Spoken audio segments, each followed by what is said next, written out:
Go to the town of the Twin Swords in Upper Centurion. There you should seek out a man they call 1,000 years, as he is rumored to have lived that long.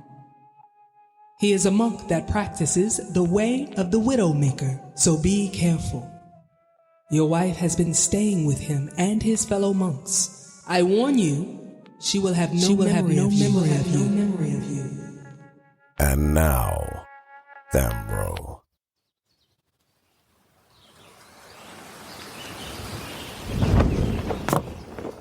The ghost arrived in Upper Centurion as Ursula had instructed him, and hid himself amongst the trees. As he looked about the grounds, he noticed several monks wearing dark robes. Then, looking at his own leather armor, cape, and the symbols emblazoned on them, he could not help but notice the similarities. He did not know why, but this place felt familiar. He wasn't sure what bothered him more, the familiarity itself, or that since he couldn't actually remember ever being here before, that the familiarity didn't make any sense. Unbeknownst to him, his presence was not a secret. He has arrived. Yes, I know. Are you finally going to deal with this once and for all? You should watch your tone, Brother Rixor. I meant no disrespect, of course. Disrespect is rarely intentional, and even if it is intentional, one rarely admits to it.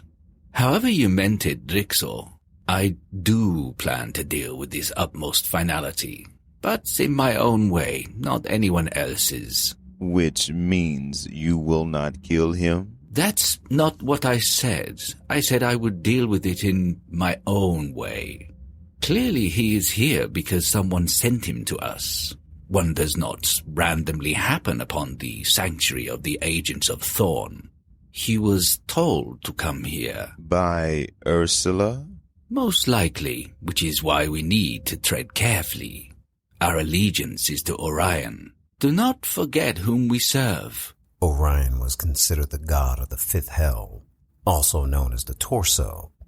He was a rival of Ursula's and had his own plans for the Nine, plans that regularly opposed those of the goddess of the mouth. Squabbles amongst Hell's overseers was nothing new, but the rivalry between Ursula and Orion was unique. Unique in that it had actually lasted for centuries, a testament to their staying power as overseers. Ursula knew that Orion empowered the Agents of Thorn, his minions and emissaries in the realm of the living, much in the same way she had empowered the Provost, among others, to do her own bidding. Sending one of Orion's own to cause problems for the Agents of Thorn only served her cause. If the ghost attacked the Agents of Thorn and died, well, good. The ghost had already delivered Jen a kiss. If he died now, it didn't matter. Additionally, if he was able to kill a few of Orion's worshippers along the way, all the better. This is why 1,000 years needed to tread lightly. He was not sure how Orion would react to the death of the ghost, or the death of any agents that Orion may or may not have had plans for. There was also the problem that the ghost simply did not care about any of this. He was arguably the greatest assassin to ever come out of their order. If the ghost wanted to kill you, there was very little you could do about it.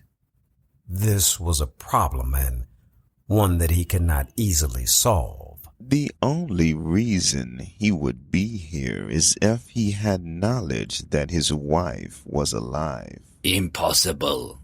I used my powers to rob him of his memories. He believes that members of Clan Thamro killed his wife. It has always been my hope that by planting that lie in his mind, that Xander would kill them all to draw out Thad Bannon for us. Thad Bannon still needs to pay for his actions against us all those years ago. Thad Bannon has not been seen for more than 20 years. It might be time to let that go. What is 20 years to me, Rixor. I will find him, and I will kill him. You do have a point, however. The ghost is here to find the Lady Quicken. So perhaps we should give her to him. Are you mad? We've been training her for years now to become an agent of Thorn. You would hand her over to him at the height of her training? If need be, yes. So you would allow a deserter to live because you consider him family, but give up one of our order with no regard? That is not leadership, Sensei. That is fear. That is foolishness. Think, Rixor. We wouldn't be handing her over. She would deceive him and then kill him for us. She would coerce him into lowering his guard and then slay him. Remember, we took her memories as well. She won't have any idea who he is, or used to be, to her. All she will know is what we tell her, and we will tell her that he is her enemy. Suppose she turns against us. Suppose she has total recall. Suppose they align and attack us.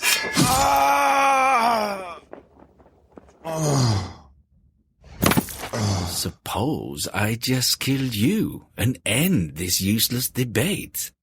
You there, minion. Yes, Sensei. Bring the Lady Quicken here to the room of endless prayer.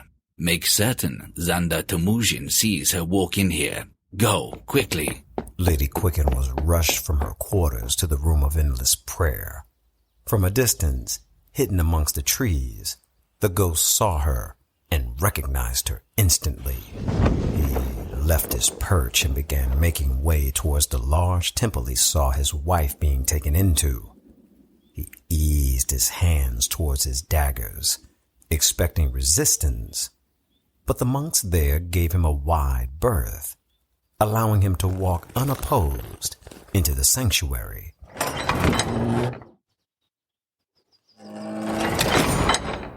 As the ghost entered the room of endless prayer, he found 1,000 years holding his wife by the neck, a katana perched near her jugular vein. Xander, you need to sheathe your blades. You might accidentally cut me. The ghost gestured towards his wife and then pointed at 1,000 years, making a slicing motion against his own throat. In other words, if I kill her, then you will kill me, is that it? I see that someone is getting his memory back. And if that is indeed the case, then you would do well to also recall that the agents of Thorn took her sight and her memories, as well as your tongue. You were once quite the spellcaster, when you could actually speak. Assassin, warrior, magic user. And your potion-making abilities rival even those of that imp that lives in Ubris. But none of that matters. If you attack me, then you will die. But not before you watch her die. For good this time. The ghost looked at his wife. She was surprisingly calm, given the circumstances. Ursula had mentioned that she would have no memory of him, and her calmness made him wonder if she was actually in any real danger. And if she wasn't, was he actually facing two opponents in this room as opposed to just one? You must be wondering why we did this to you. Why we betrayed one of our own. You betrayed the agents of Thorn first, Xander. We were your family, and you chose this woman over us. You came to me, stood in this room, and told me you were in love. Do you remember? This required tribute, so I sent you on a mission to satisfy our god Orion. While you were gone, we raped her, blinded her, robbed her of the memories of all of this, and left her for dead. You returned from your mission and you found her, blinded, bloody, and barely breathing. You also found the evidence we left behind, the evidence that placed the blame on Clan Thamro. We watched you go mad. We took her from you and brought her here, healed her, and turned her into one of us. You left us. She replaced you. We watched you try to move on with your new peaceful life, thinking her to be dead. You adopted those 2 children. That, I admit, was a twist I hadn't expected. The so-called most feared assassin in Welkin, a spice harvester and adoptive father? But I always suspected it might be a cover. When it became clear that you were secretly hunting Clan Thamro for vengeance, I knew that you were still one of us. You were still my disciple, and I forgave your sins. The ghost's eyes went wide as the revelation hit him, that all along his enemy was the very man that had trained him, the very man that had practically raised him, the very man he once lovingly referred to as Sensei. Yes, let that sink in. Let your anger boil, my son. Yes, that's it. I can sense your hatred, boy. Use it. This doesn't have to end in our bloodshed. All you need to do is choose your wife or your true family. Kill her, and all will be as it was. Choose wisely.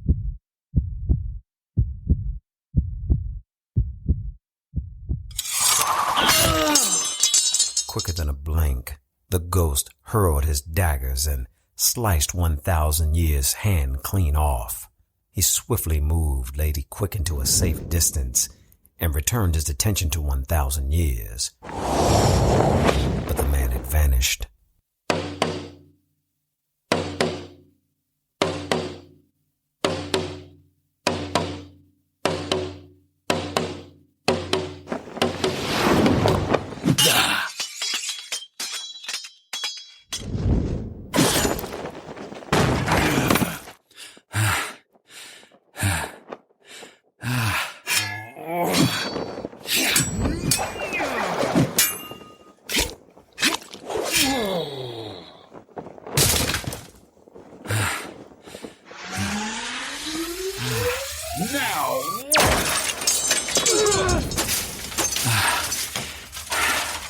You are beaten, Xander.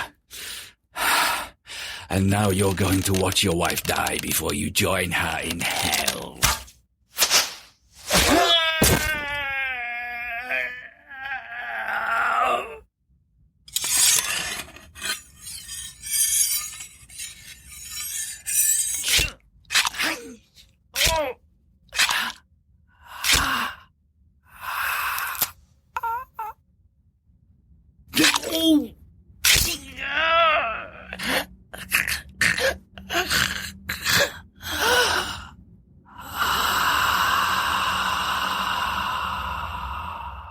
Just as 1,000 Years was about to finish the ghost, he was struck by an arrow from the quiver of Lady Quicken, who had retrieved one while the 2 men were fighting one another. The ghost sheathed his daggers and then stared at his wife. She stood where she was, unable to see him, but sensing that he was looking at her. She dropped her bow to the ground and extended her arms. The ghost moved towards her slowly and, upon reaching her, embraced her. She hugged him tightly, weeping, remembering. He also sobbed and caressed her gently. Meanwhile,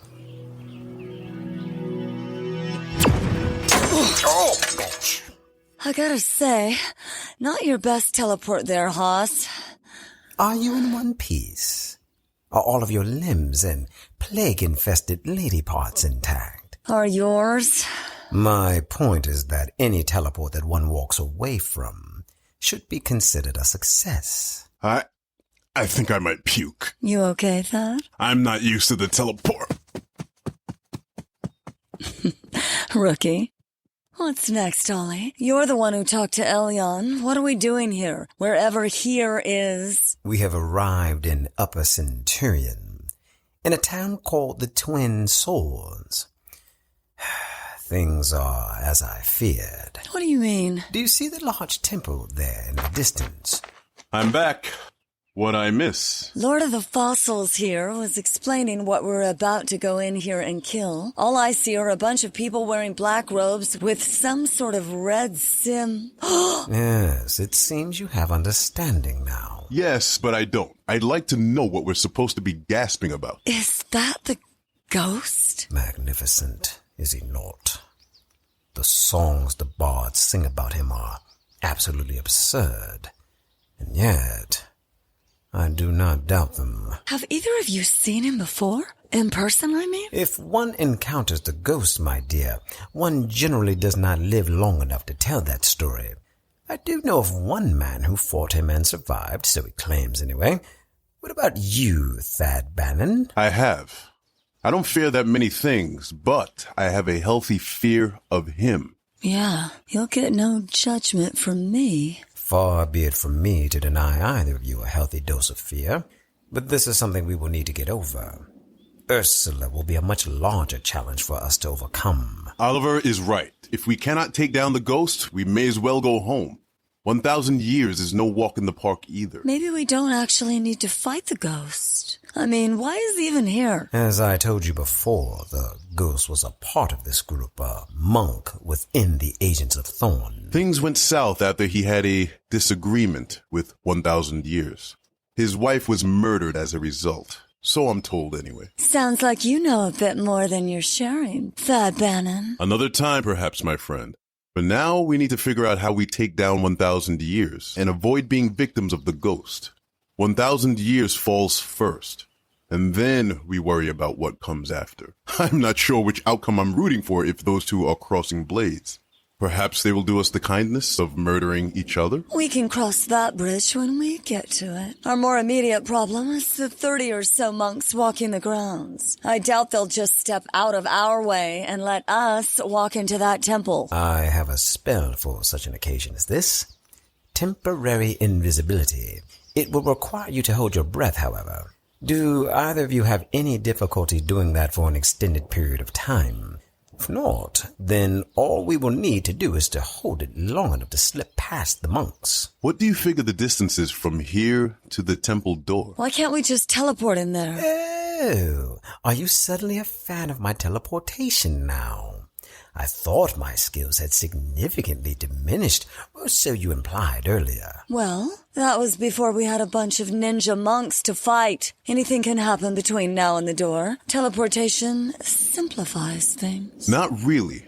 Oliver, correct me if I'm wrong, but doesn't the average mage, who can actually even cast teleportation to begin with, need at least 20 minutes of rest between ports? I have never been an average mage, Thad Bannon, so I would not know. Ugh, please, then just cast us in there already, said the warrior who could not cast her own shadow, much less a spell. You are talking about a blind mass teleportation. Blind?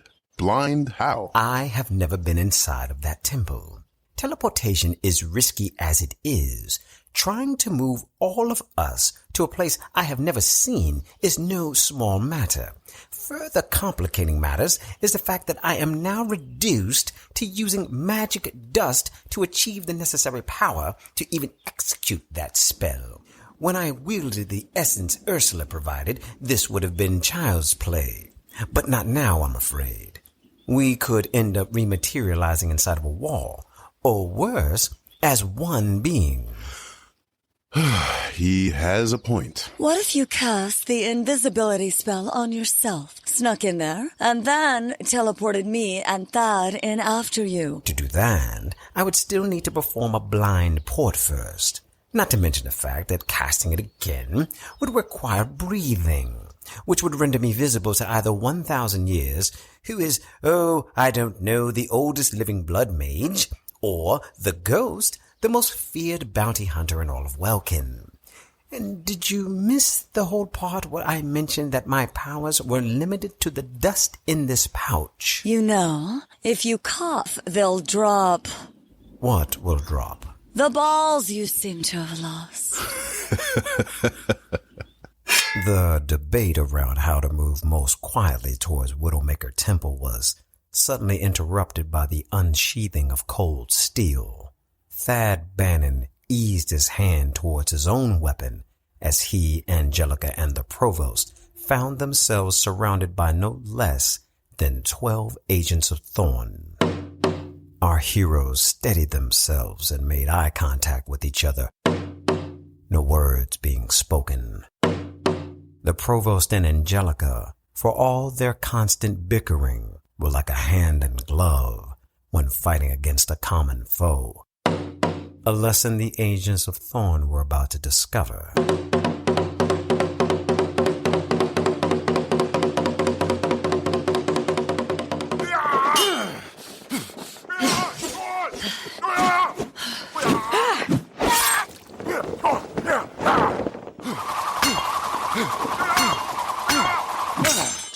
Oliver, look out! Namor, Dawn, Blue Eyes, and Tail.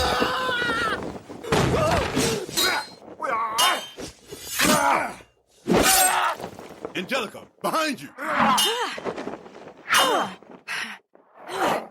On your six!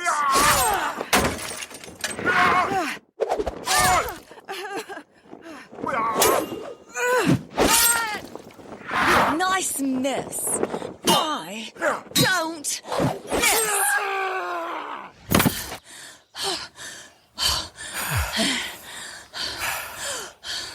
That appears to be the last of our assailants. That can't be all of them, Ollie, can it? Not that was easy, but I honestly expected more of them to attack us. Agreed. There is no way that the others did not hear the skirmish. They appear to be fixated on whatever's going on inside of Widowmaker Temple. The provost gestured towards the main entrance to the temple where at least 50 monks were inexplicably gathering together, fascinated by whatever had just taken place inside. The provost wasted no time. Quickly, while the distracted joined hands for teleportation. What about all of the risks and fears and what ifs and all the we might end up in a wall stuff? Angelica, did you not hear me cough? Touché. Angelica, Thad Bannon, and the provost vanished from view and reappeared inside of Widowmaker Temple. Guys? The provost and Angelica turned to see the ghost staring at them with his daggers drawn, as well as 1,000 years lying dead on the ground. Oh, well, that is certainly most convenient. We know who you are, Provost, and we have no interest in anything you have to say. Your evil is well known amongst the agents of Thorn. Not one word. I didn't even say anything. You were thinking it. Perhaps you'd allow me to speak for us? Warrior, dragon blood, large golden weapon. By reputation, these traits are synonymous with the Order of the Dragon. By nature of the fact that you stand amongst a known opportunist and servant of Ursula, I can only consider you my enemy as well. Well, I'm neither of those things. I am Thad Bannon, servant of Ilion. The last time I was here, that dead man on the ground asked me to perform a duty for him that I considered the epitome of evil. So, truth be told, I can make the same assumption about you that you are making about us, given your proximity to him. You should arrive at your point before we lose the remainder of our patience, Thad Bannon. My point is that we've all done wrong at some point. And our reason for being here, well, let's just say you beat us to it. If you'll allow us to, we'll be on our way. Peacefully. Lady Quicken was about to respond, but the ghost touched her hand and she held her tongue. He never said a word, but she knew in his touch that the words he would have said would have been, not today, but soon.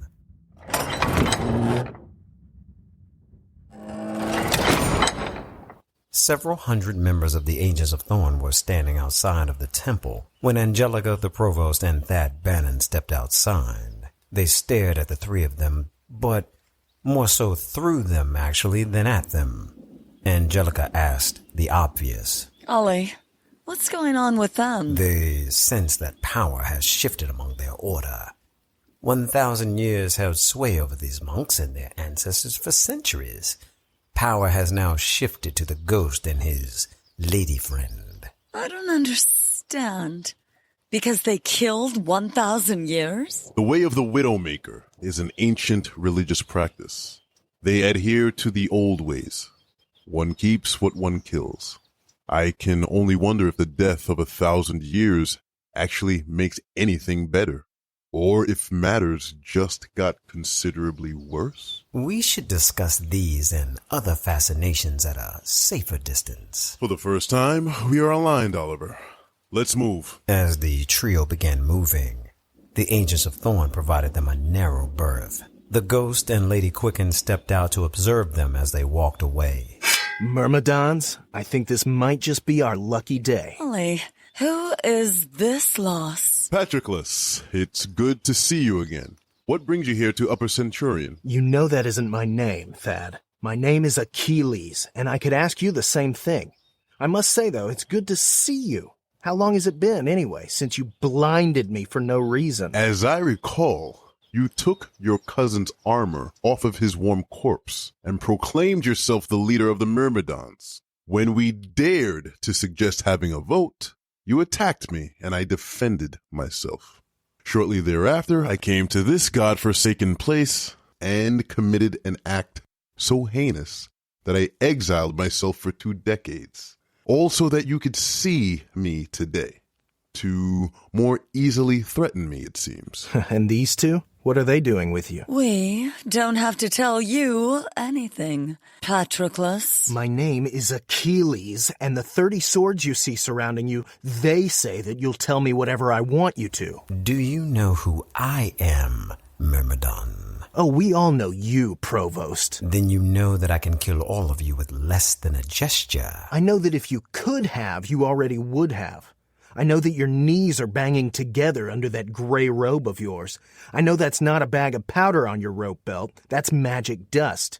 Any archmage carrying around magic dust is probably having a pretty bad week. So let's cut the crap and level with each other. Ollie, this guy is starting to piss me off. And I was doing so good, being peaceful and everything. Patroclus, what is it that you want? My life? Do you want an apology for me defending myself when you attacked me unprovoked? For going into hiding and denying you your vengeance? I want you to be blind like I was. I want your sight.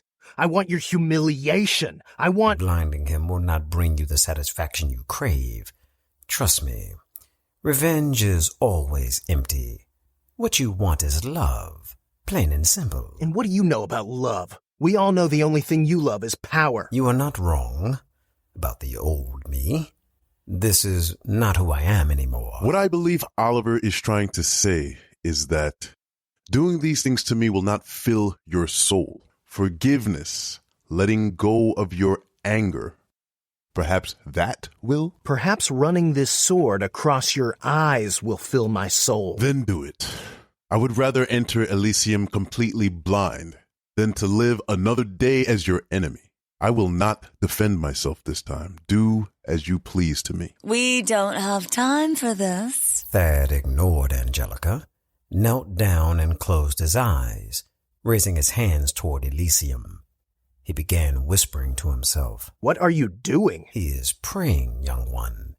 And believe me when I tell you, if the one to whom he prays appears, you would want to be elsewhere. You're talking about Elion. I'd heard rumors that Thad had become religious, didn't realize just how much. Won't matter in a few seconds. You want to cozy up to God, deserter? Well, let me help send you on your way. Achilles raised his sword, but he could not bring himself to strike Thad Bannon down. He looked at him, and inexplicably, he felt his heart begin softening. He didn't know why, but the fact that Thad was willing to let him kill him, that Thad was willing to die just to prove he was never his enemy, it broke him. Get up, Thad. Take your stupid friends and get out of my sight.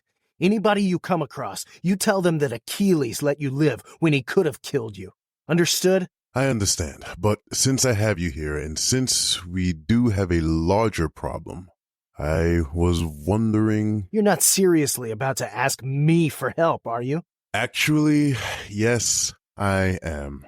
we have a problem. No, you have a problem. But seeing as how we're all buddies now and everything, I'll give you 2 more minutes of my time. What do you want? I want to reform the Myrmidons, the true Myrmidons. 5 bewitched armies are marching to lay siege to an innocent city in Welkin, the royal city of Finn. Finn's defenses were completely depleted recently, so they are helpless and cannot protect themselves. Once those armies attack and destroy the city, Oliver here tells me that the spell that they are under will cause them to then turn on each other. It will be a bloodbath, the likes of which the realm has never seen. Achilles, this is the work of Ursula.